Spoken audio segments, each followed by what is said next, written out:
A couple of years ago, I received an invitation from John Snyder, who is the pastor of, I'm going to blank, St. Stephen's Lutheran Church in West St. Paul.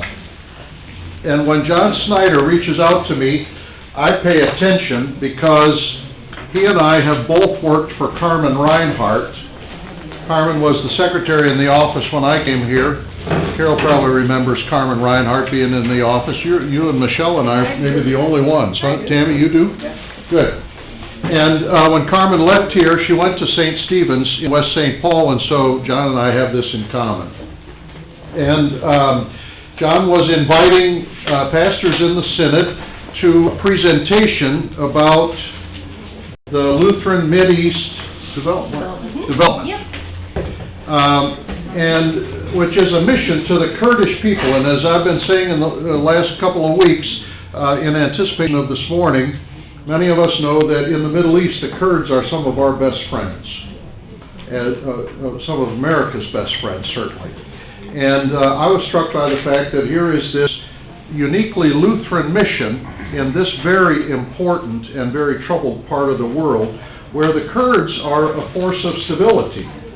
And then we heard a couple of people who are directly involved on the ground in the mission, and I was even more impressed and thought at that time it would be wonderful for us as a congregation, whoever was interested, to learn a bit more about this very unique and very powerful and meaningful ministry.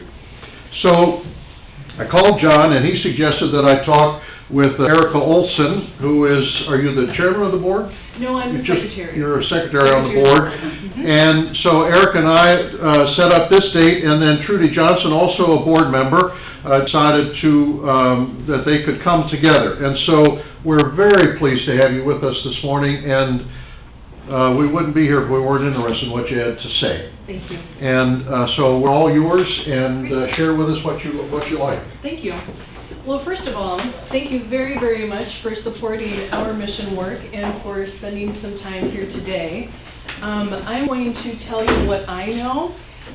If you have questions, please. I've heard that you are an inquisitive group and like to ask questions, and so I'm really excited about that.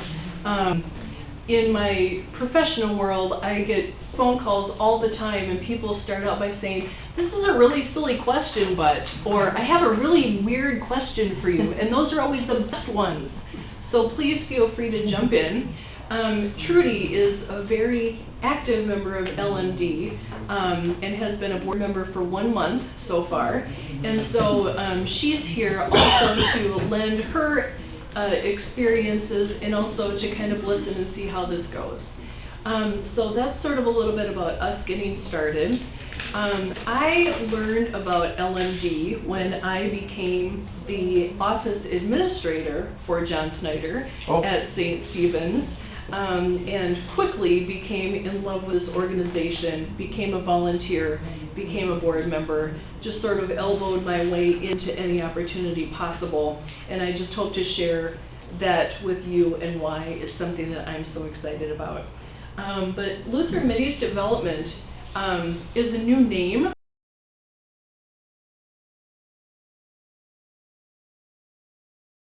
for us.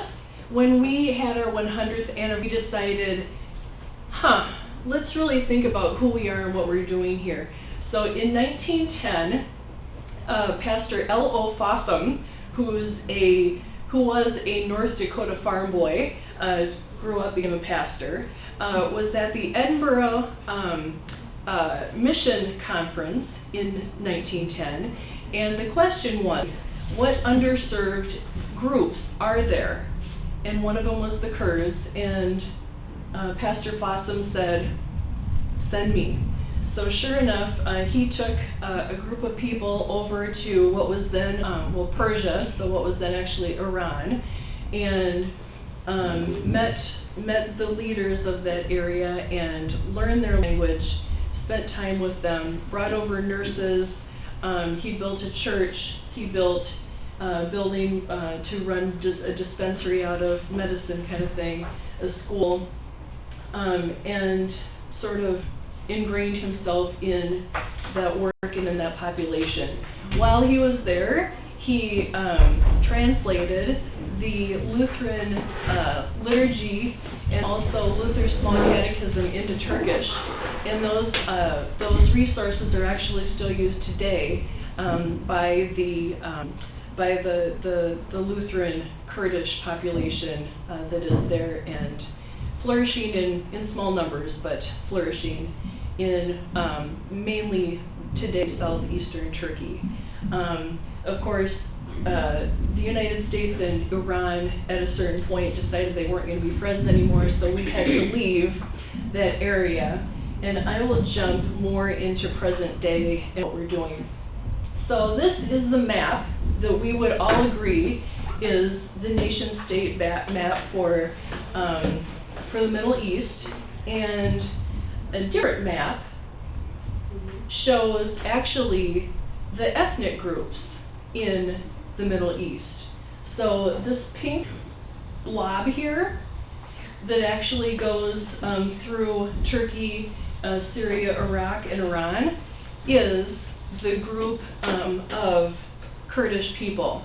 So what we have is an ethnic population of 25 million people who don't have their own country, who are minorities in all of these countries, and have had varying successes of being able to express their language, their culture, their music, what makes them really them. It has over hundreds and hundreds of years.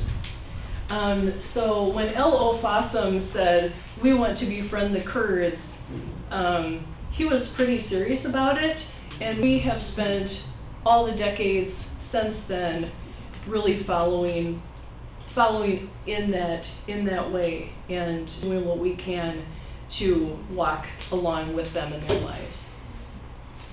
So recently, this picture makes me really sad because I have a 16-year-old daughter, but so I'm just going to forward it. But as you know, with things going on with ISIS in the country of Turkey, because of all the unrest, they've had an influx of 2 million Syrian refugees.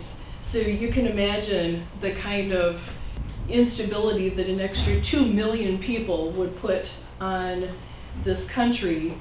And by the way, I should just say, most of the work that LMD does is based in Turkey now. That's why I'm speaking mainly about Turkey. But when you have that kind of unrest, what you also have is some people who are Kurdish are also part of the PKK, which is the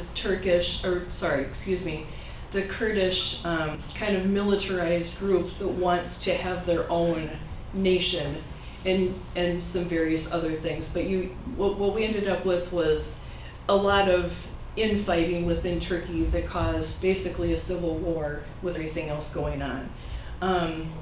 And when you have these kinds of things happening, I mean, when I used to give this talk 3 years ago, it was, well, we have, people within Turkey that are displaced because of things like, the military deciding they want to take that land over or something else happening. But there has been a lot of people within Turkey, mainly a lot of Kurdish people needing to be kind of moved. And when they're moved, they end up in places where they've never been before.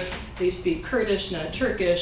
Suddenly they're in some of the larger cities hoping to find work, and it just puts a real stress on the families. So when you have that, then you have kids who sort of get a little bit stuck. So the picture that I was showing beforehand is young people who don't always have the choices that we sort of take for granted here. Do I continue on with school? Do we even have money for this child to go to school? If they don't go to school, can we find them a job? If they're feeling so unhopeful that they don't see a future in sort of the civilized ways that we know of in the population, do they join the PKK and hope that they can affect change on their own? And of course, people in these militarized groups are searching out those young, disaffected people wanting a choice that they feel that they can make. Erica, so the Turks don't like the PKK. Correct. Is it the PKK that's involved in fighting with the Iraqis to take back the city of Mosul, or is that a different group of Kurds? So that's a really good question. So there are actually Kurdish groups fighting. And I wish I could remember the names of the different groups. This is where it would have been better to have Matthew here. So Matthew Hand is our international director, who's been working in the Middle East since 1980s. He is based in New Zealand, but this is his work right here. And he's not here. So you get me. But so there's a Kurdish group of I guess militarized people in Iraq, and there's another group in Syria. So there are different Kurdish groups, and they are not all displacing or trying to displace the government. They are trying to displace ISIS. And so this is another situation that we have, is kind of who's on first, so to speak, right? There's the United States is there, Russia's there, there's all these different players all trying to figure out ISIS. And we're looking, we also look at that. What we find the most common situation for the areas that we're working is people, Kurdish people, want to raise their families. They want to have a peaceful life. They want to send their kids to school, find a job, all the things, again, that others might just sort of take for granted. So, but this is a reality. The other thing that I was mentioning about the civil wars that have taken place, so the southern part of Turkey is where the main portion of the Kurdish people are, and because of that sort of fighting that's going on, and the Turkish government trying to, tamp down these problems, is you end up, this is a city called Diyarbakir, and we just happened to have one of our photographers there a couple of years ago taking pictures for the various kinds of materials that we do. Well, this is what it looked like a year later. There were problems in the area. The military had to come into the town. So since this has happened, what we have learned is, and again, peacekeeping taking place here, but what we've learned is that the Turkish government now is in a place where they are willing and have promised to help rebuild the different cities in the southeastern portions of Turkey where these things have been happening. So we're really, really happy to have that relationship with what's going on. And what we really have been trying to do through our work with the Kurds has been, over years, to go in, talk to people, so maybe community leaders, if you will, and say, what do you need? That's the main question. It's not, let me come in and teach you stuff. It's, how can we help you? And so one of the ways that we've done that is through many different ongoing, long-term ways of, again, working with people. What they've told us is, our girls are being married off at the age of mid-teens. What we would really like is to give them more opportunities. There's an adage, if you educate a man, you get a smart man. If you educate a woman, you can change a culture. That hit home to me, thinking about my husband when we had small kids. I stayed home for several years. He would go to work and I would teach them the stuff that I knew. I'm educated. I could help them learn. I could read to them, those kinds of things. And so that really hit home to me personally when I was learning about what Lutheran Mideast Development is all about. So for several years, our kind of ongoing work has really been, how can we teach people when they're moving to different cities and they don't know anyone, how can we at least keep their kids in school, help that next generation to become educated leaders who can continue to affect that positive change for themselves. So Van is a town on the very east side, almost to the border of Iran, and about 10 years ago, we were in communication with their local kind of village elders, the elders of this area, and it was brought up that if they had a center for women to go to, that would be helpful for them. So the Van Life Center was built through some funding that we were able to acquire. And in this place, women and girls had a place that was their own. Now, a lot of times in that area, their culture was such that women don't really go out by themselves. They don't go places. So this was an opportunity for women to be able to attend this spot that was just for them. What did they do there? Well, they took liturgy classes. What I'm super interested in is the current work that they're doing. We received a generous donation, and we had several sewing machines added to that Life Center where they run textile courses. So now young women can go through a textile program in Van. When they're done, they get a certificate that is acknowledged by the country of Turkey. They can go anywhere in Turkey and get a job in this area. So this is actually something that will empower these women. But what they decided to make as, so a group of young women organized a company called Girls Believing in Themselves, and they make these, what you see here.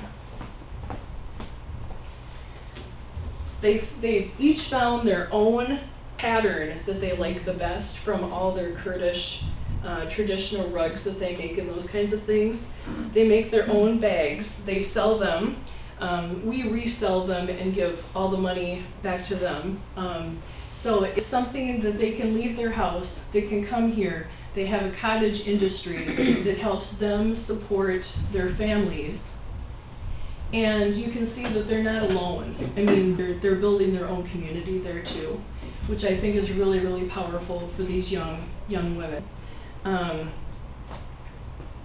So what the Van Center, or what the Life Center initially did was, you can see these rugs. They're called kalims, and the patterns on them are all the traditional Kurdish patterns. So again, it's a way for people who have this culture, this really, really rich culture, to continue it, to celebrate it, to show the younger people what it is so they can continue on. So here, these young girls, this is at the very, very beginning of this Girls Believing in Themselves program, choosing the patterns that they liked the very best, and then that's how they designed their bags. A later step for their purposes was also to sell purses like this one, and this is the same flat loom technology as what you see in the rugs. And again, it's the girls choosing the patterns that they like the best, choosing the colors and those kinds of things. So, Erica, where are those things for sale? We have a supply of them in West St. Paul. At the church? At St. Stephen's Church. I didn't want to bring a bunch here because it was more of an educational thing. We have a few samples here, but on our website, LutheranMideast.org, you can go to, on that website you can click on Girls Believing in Themselves, and you can see the patterns and purchase that way. Or if you contact me, I'm pretty sure that I can set up a time to come in and look at them. But this was a really interesting process because the girls, when they did this, and I didn't show it, but there's a little tag on each bag, and a lot of times there's a face inside. You can see the girl who made the purse. Oh. And they each wrote a little biography saying, what do you like? What is your dream? You know, what do you want someone to know about you after you've given this thing to this person? So it's been really fascinating. The day that they were writing those things, a lot of these girls don't read and don't write. So there were these little boys outside of the Bond Life Center because they're not allowed inside. But they always want to look inside because they're not allowed there, right?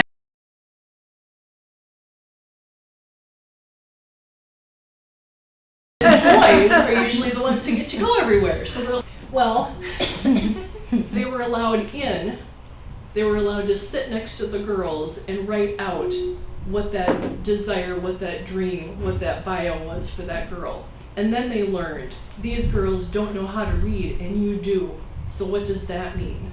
And so especially in Vaughn, it's been an interesting transition in the community that the men are much more proud and excited for these young girls who are growing up, getting married on their own and doing what they want to do. It really has been a change in the community. And by the way, wherever we are, the average age for women to marry isn't middle teens, it's now mid-20s. So they have a value. There's a reason they're still home. There's a reason they're maturing. And then they get married at the appropriate time and kind of when they're ready. So that's different, and we think it's better. So this is the original group of young women from the Vaughn area.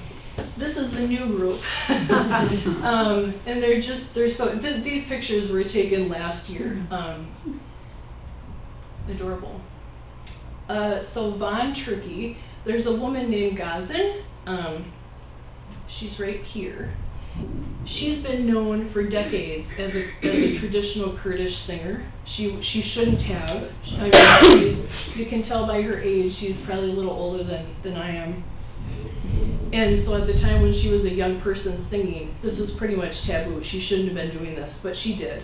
And I've met her, and she has that kind of charisma that she says, this is what's going to happen, and for her it does.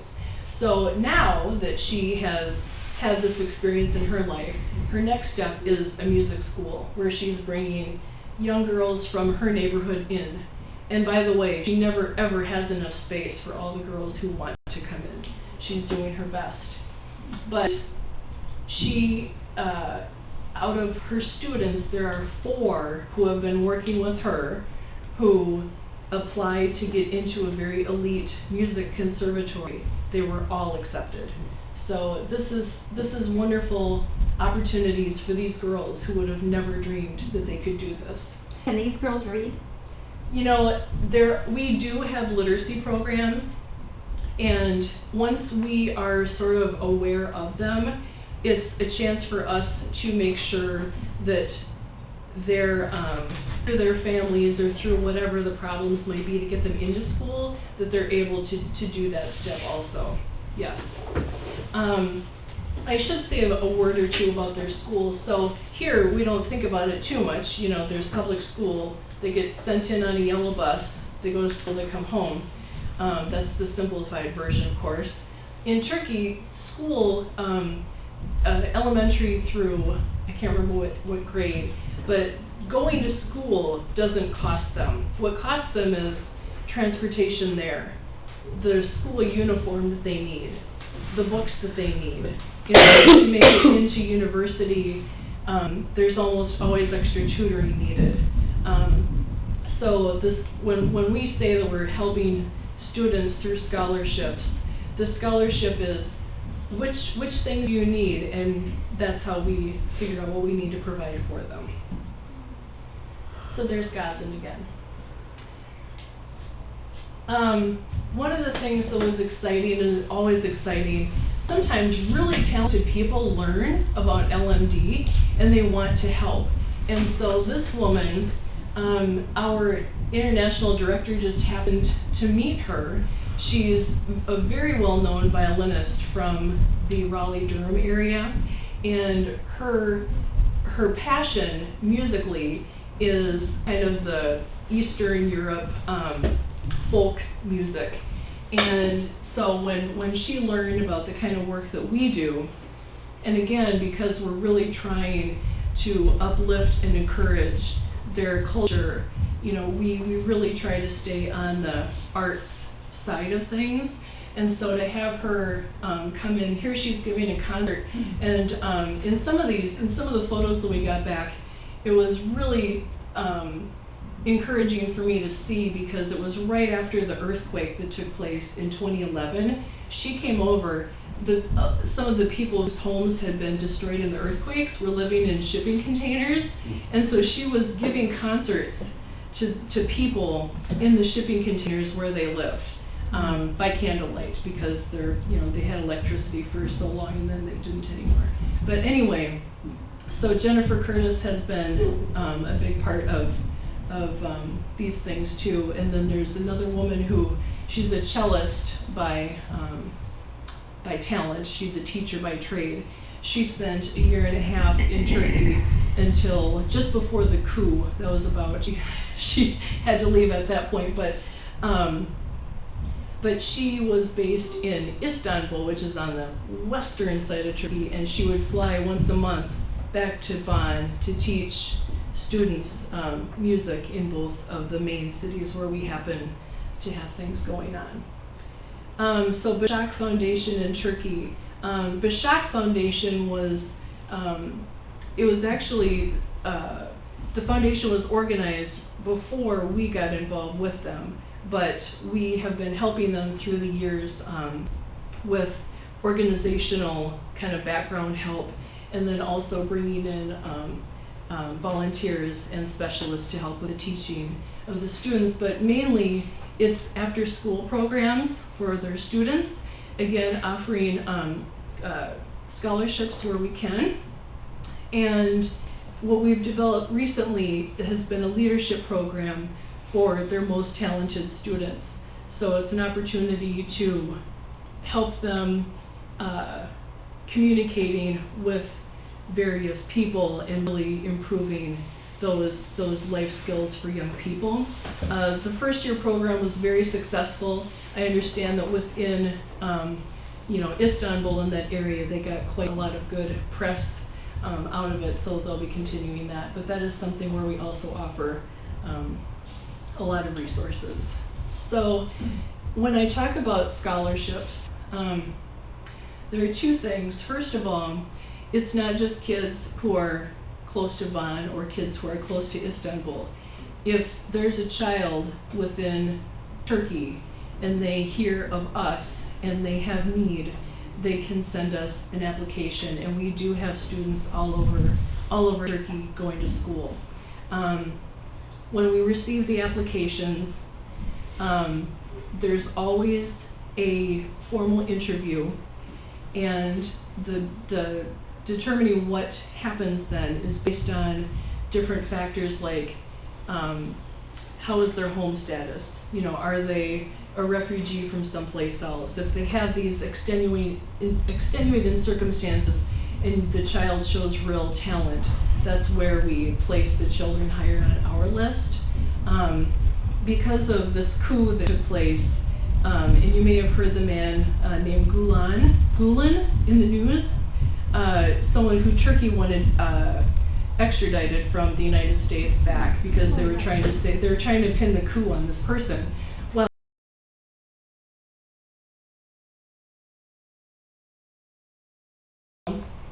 he is in the business of and in the business of offering scholarships to Turkish children, and so when this happened, several of his scholarship opportunities just weren't available. So since that happened, our number of scholarship applications went from about 300 to about 3,000. So we're just, once we fulfill our basic needs for the organization. We just use as much of that money as we can to go to the programs to help the young people. And it's not all girls. We do have several men and boys in this program as well. Anywhere from elementary age kids who don't have a uniform to a university student who is suddenly unable to afford their next year, and we supplement that as we can. Question? Yes, who does the interviews? We actually, so I talk about us. Us is sort of a few of us here. Matthew in New Zealand. We really only have 3, by the way, staff positions at LMD. Matthew's full-time. Then we have 2 very part-time people here in West St. Paul.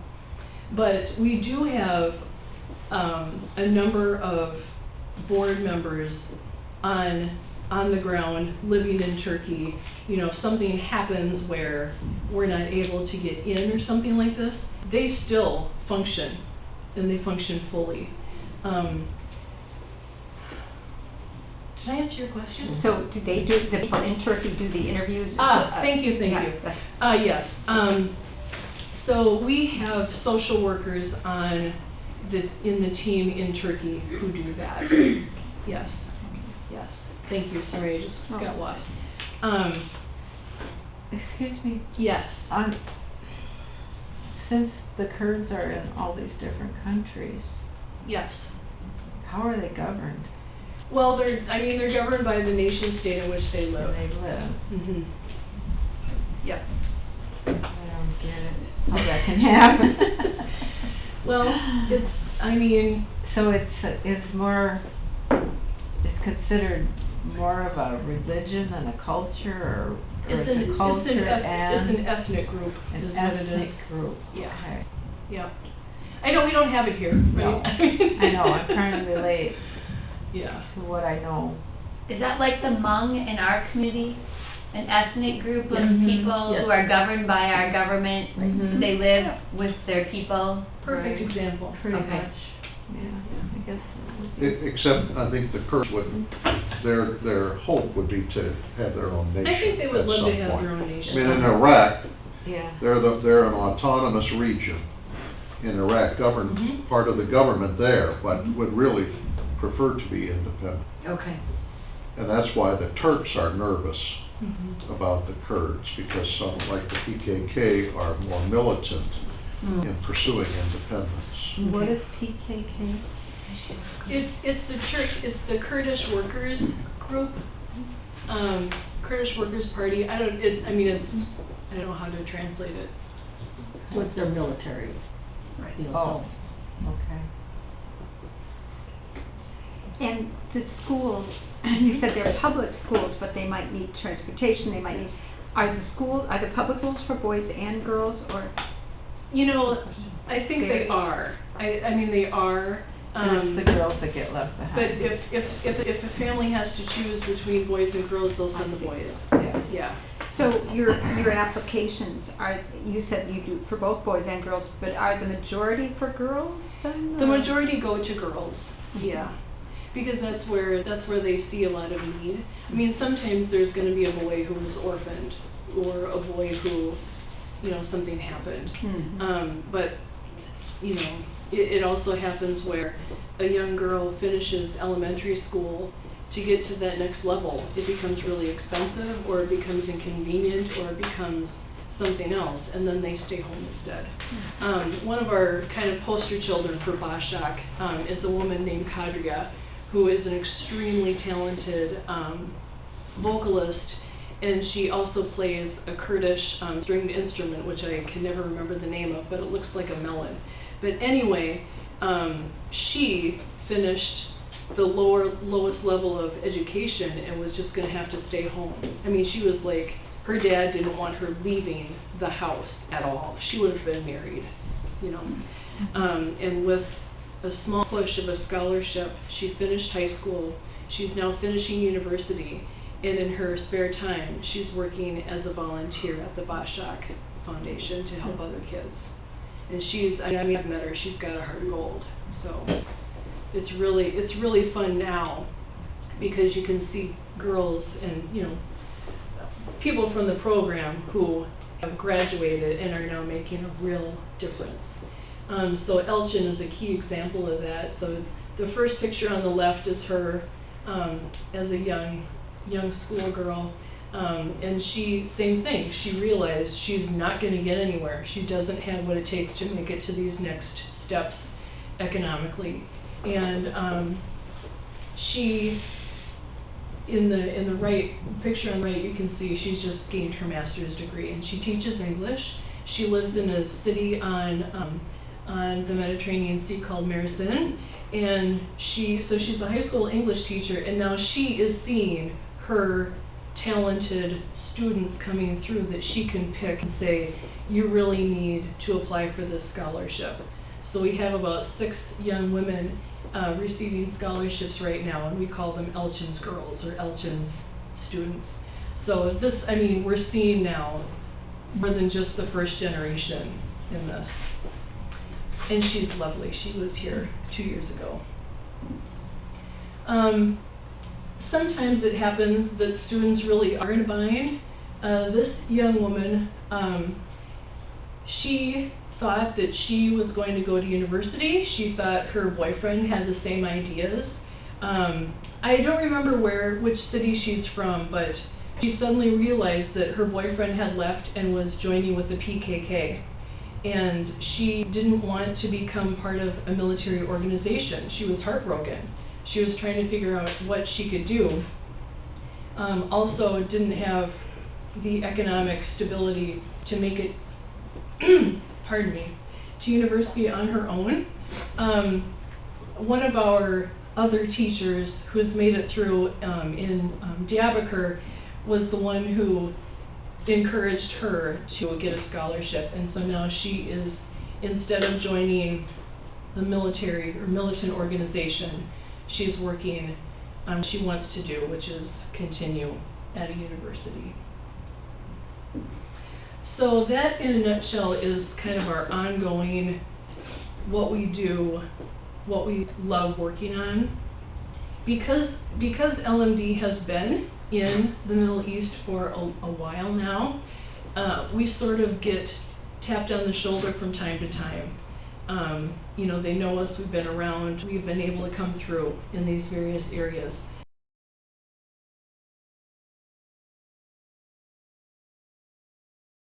So when we end up involved in ways where we can offer some assistance. So for one thing,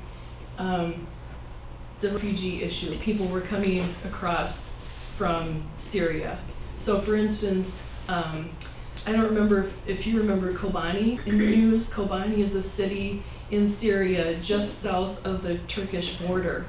And when ISIS was coming, they left, and they came to Turkey. They were in refugee villages, and again, it's people who realized if I don't leave in 5 minutes, literally, I could be killed. And so people were leaving their homes, going to these various refugee camps. Government issued tents. A lot of, food was not as much of an issue, but there were areas where we realized that there were things that we could do, we meaning LMD as a whole body. So for these Kobani children who had just been uprooted, who had been through horrible experiences, they were in a new place where they felt like they had nothing, that everything had been stripped from them. And we brought in some folks who were trained as toy makers, and they used whatever refuse they could find in the camps, if it was, wire, wood, whatever, and they were working with the kids to make toys. And it was kind of fascinating to see and understand how just those kind of little sounding steps were healing for young kids. The other thing about this photo, this guy over here, he is a young man, so he would be about the age who would say, I am out of here. This is not something that's helpful for me. Or he might say, I'm frustrated with what's happening, I'm going to, join a military organization to affect change or whatever. Well, instead, he's working with kids. He's a caring, patient adult, showing children how to do things basically to help them to heal. And in addition to the toy making, we also brought in people who were trained in teaching young people about theater. And from that standpoint, it was basically, tell us about your experiences. Give, this is a chance for you to share what is right in here and what you're dealing with. Again, allowing for some healing to take place through kind of creative, not super expensive ways that would really benefit not just the physical person, but the well-being of moving on when they could. So, shoes. It happened that some of these refugees were refugees in the summer, and then they were in the refugee camps in the winter, and they were still wearing sandals. And so we get these kind of random emails and phone calls saying, if we had shoes for the kids, that would be really great. And so this is just a picture of people delivering shoes to these kids. And it's that moment of, hey, we care about you. We identify that this is something that will be helpful to you. The way that the whole Kobani thing happened was, this was actually when I was in the city of Orpha, sitting at a meal with the people I was traveling with, and a young man came and joined us. We were expecting him, he didn't just show up out of the blue, but he told us about the troubles that they were having when the refugees from Kobani moved back over the border into Syria. And once they were back into Syria, he, as the government refugee worker in Turkey, couldn't directly help them anymore. And he said, there are thousands of people there. They're hemmed in from the south by ISIS, but in the north, they've got the Turkish border that was closed. They don't have food right now. They don't have access to these things that they need. And so one of the pushes was to get money sent over to them where they could help their internal local economic systems by buying these things locally, of course, and providing them with eggs, and you freeze eggs. I didn't know this. They froze the eggs, and then they last longer that way. I didn't know. But anyway, chicken, lentils, rice, blankets, those kinds of things. So those are the kinds of things where, again, we've been there a while, people know us, and we learn of things where we can help. So how is LMD funded? Well, we are independent. Okay. So when people send money, that's how we're funded. Okay. All right. Sometimes we will receive a state donations that way. But some churches, like their women's group, will send money every month, something like that. But it's basically people. Okay. Individuals. Yes. And the nice thing, we don't have a lot of overhead, really. There's no building. It's just the people that need to do the work. We do send out one of our expenses. We do send out every other month a newsletter. Trudy, you have to sign up. If anybody wants to stay in the loop with LMD, feel free to write your name on there. We'll get you added to the mailing list. But we have events throughout the year. I'd be happy to send your church information when we have events happening. But yeah. Okay. What else would you like to know? What have I not covered well? What are the crazy questions? Are you thinking about doing some more staffing Are we thinking about doing more staffing? within your LMD? We do a lot through volunteers. We actually need to replace one of our staff members. Our administrative person is leaving, but I don't know that we'll be increasing our staff. I don't know that we have plans for that. Did you have a question? Yes, I do. Yeah. I'm curious about the budget. Yes. Give me an idea, how much are we talking here? How much do you spend, how much do you raise or spend a year there? I'm not worried about salaries, I'm thinking about Yeah. actually, how much, what's a scholarship? Sure. So one elementary student, the scholarship is about $250 a year. One university student is about $1,500 a year. Okay, Yes. okay.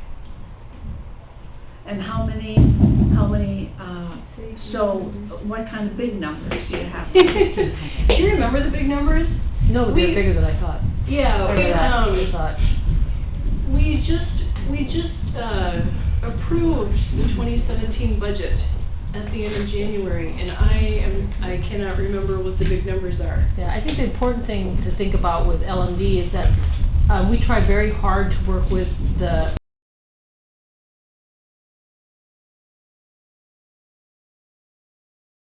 communities that we're in. So, working our citizens there primarily. We really only, so which is why our overhead is so little. We own the building, that's just, everything's in, we don't, correct me if I'm wrong, we don't own the bond building that we work in. Really, our only main expenses are Matthew and our two very part-time staff people and some printing. So most of our money goes into the community. So I think the thing that really drew me to LMD and made me appreciate the work that it was doing is that there's the reminder that, you know, there's so much bad press for refugees everywhere across the world right now. And the bottom line is they don't want to leave their homes. Right. They want to stay there. They want to have children. They want them to go to school. They want to have jobs. And that by working within the community, we are using the best, well, I feel, the best way to help them do that.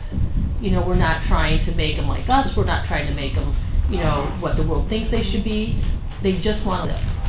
And by working in their community and getting the supplies there, setting the money over there and getting supplies there, we are helping that community grow. There's no push then to make English-speaking people out of them? I don't know about that. You know, English is always an advantage It for is, anybody yeah. in any country, Yeah. but yeah, you know, when like the young woman that I was saying who does the cello lessons, she also was teaching English when she was there, and we do have people who do offer that as an opportunity for the young people. And it's very difficult to learn to read and write another language if you can't read and write your own internal language. So really, teaching the kids to read in Kurdish and to write in Kurdish will help them when they get to university or wherever, because like English is probably the best international language. You know, get them there, but they have to read their own in order to be able to do that. Train their own people in too, if they... What was that? They can train their own people too, if they don't Yes. have, Yes. you know, they don't have the funds to do certain things. They can train other people to go as far as they've gone. Yep. And the more people they train, sooner or later you might get somebody that's really got a knack to do that kind of work. And And we have had students from time to time who say, man, I would just love to come over and improve my English.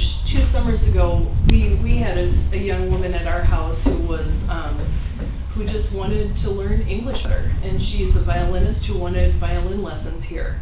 So she lived at my house for 3 months, and she came away with better English. She came away with, you know, a different and new experience. So where there are people who want something that we can give them, that's kind of the connection. What other questions? You guys are really a good group, actually. I'm liking this a lot. Anyone? Okay. I guess I'm going over. I'm sorry. Erica and Trudy, we very much appreciate your coming to be with us today, and sharing with us what you have a taste of this mission. And we trust that the Holy Spirit will work in each of us, and those of us that have desire to learn more or to become more involved will reach out to you through the website or whatever. And others of us will look for other challenges and opportunities, because that's the way the Spirit works. But we very much appreciate what you shared with us today and your ongoing work with this group of folks that are God's children as well. Thank you very much. Thank you. So, next Sunday in Adult Ed, Amy's had 2 funerals in the last 2 weeks, for Carrie last Friday and for Ola Hovland's son the week before that. Mary Thompson and I, Mary has moved from Sandburg Funeral Home to Mueller Funeral Home, but she's still the best person that I know to deal with at the time of a death in the family. And so she'll be here to talk about funeral preparations. I'll share a little bit about what we think is important in terms of worship and planning the service. And then the following week will be into Lent, and our My Calling series will begin. And Katie Erickson's in that series. I don't know, Katie, you're not leading off, are you, Katie, or are you? Oh, you are. So, Katie Erickson is leading off. She was horse trading volunteers for the Math Carnival for her doing My Calling, all right? So, we'll make it worth your while, Katie. Yeah. Okay.